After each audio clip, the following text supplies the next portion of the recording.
대통령께서 여당이 지금 추진하고 있는 내란 특별재판부 관련해서 공감하고 계시다고 이제 크게 대서특필이 됐더라고요. 그래서 이게 사실 위헌 논란도 좀 있고 해서 대통령께서 실제로 어떤 생각을 하고 계신지 좀 의견을 상권 분립의 원칙에 위배되지 않는 선에서 여쭤보고 싶습니다. 우리가 삼권 분립에 대해서 약간의 오해가 있는데요. 삼권 분립이라는 게 지 마음대로 하자는 뜻은 아닙니다. 감시와 견제, 견제와 균형, 이게 삼권 분립의 핵심 가치죠. 사법부 독립이라고 하는 것도 사법부 마음대로 하자는 뜻은 전혀 아닙니다. 행정, 입법, 사법 뭐 가릴 것 없이 국민의 주권 의지에 종속되는 거죠. 대한민국은 민주공화국이잖아요. 국민들의 주권 의지에 반하는 그런 제멋대로 입법이든 제멋대로 행정이든 제멋대로 사법이든 어떤 것도 허용되지 않습니다. 그러면 안 되죠.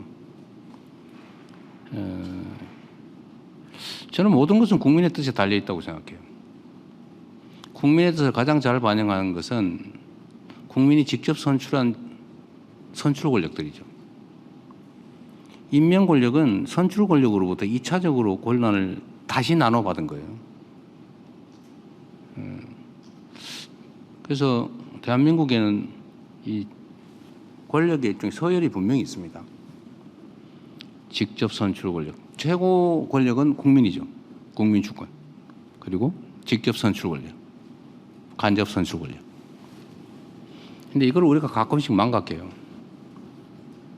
국회는 가장 직접적으로 국민들로부터 주권을 위임받은 것입니다. 국가 시스템을 설계하는 건 입법부의 권한이죠. 사법부는 입법부가 설정한 구조 속에서 헌법과 양심에 따라서 판단하는 거예요. 사법부의 구조는 사법부가 마음대로 정하는 게 아닙니다. 그게 일반적인 원칙이잖아요. 입법하고 행정하고 사법하고. 근데 이게 지금 깨지고 있어요.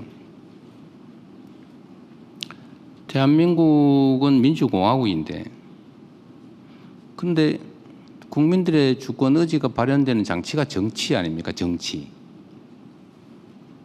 그리고 사법이란 정치로부터 사실은 간접적으로 권한을 받은 거예요. 근데 이게 어느 날 전도됐습니다. 대한민국이 사법국가가 되고 있어요. 사법이 모든 걸 결정해요. 정치가 사법에 종속됐어요. 이거 위험한 나라가 됐습니다. 그 결정적 형태가 정치검찰이죠. 나라가 망할 뻔했잖아요. 대통령의 비상계엄도 사실은 결국 최종적으로는 사법 권력에 의해서 실현되거든요. 그 사법은 자제가 가장 중요하죠. 절제, 자제가 사법의 가장 큰 미덕이죠. 그런데 저는 국민의 시각에서 봐야 된다. 그리고 국민의 시각에서 또는 국민이 요구하는 제도, 시스템, 이거는 존중돼야 되는 거죠. 가장 최종적으로 강력하게 존중돼야 될 게 바로 국민의 주권 의지다. 국민의 뜻이 정말로 중요하다고 생각합니다. 위헌 얘기하던데 그게 뭐 위헌이에요? 그렇게 논쟁을 하면 안 된다는 거예요. 헌법에 그래 돼 있죠. 판사는 대법관이 임명한다. 대법원을 최종심으로 한다. 그렇게 돼 있어요. 그렇게 하면 되잖아요. 거기에 어긋나면 모르겠는데 그게 아니면 입법부를 통한 국민의 주권 의지를 존중해야죠. 내용이 뭐가 될지 저는 모르겠어요.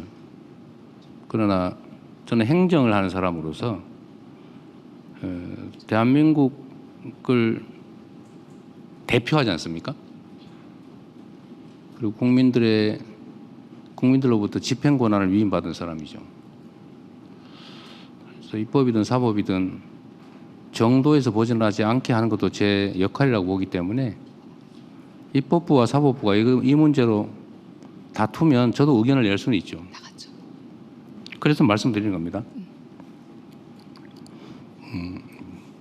국민의 주권 의지가 가장 중요하다. 이걸로 마치도록 하겠습니다.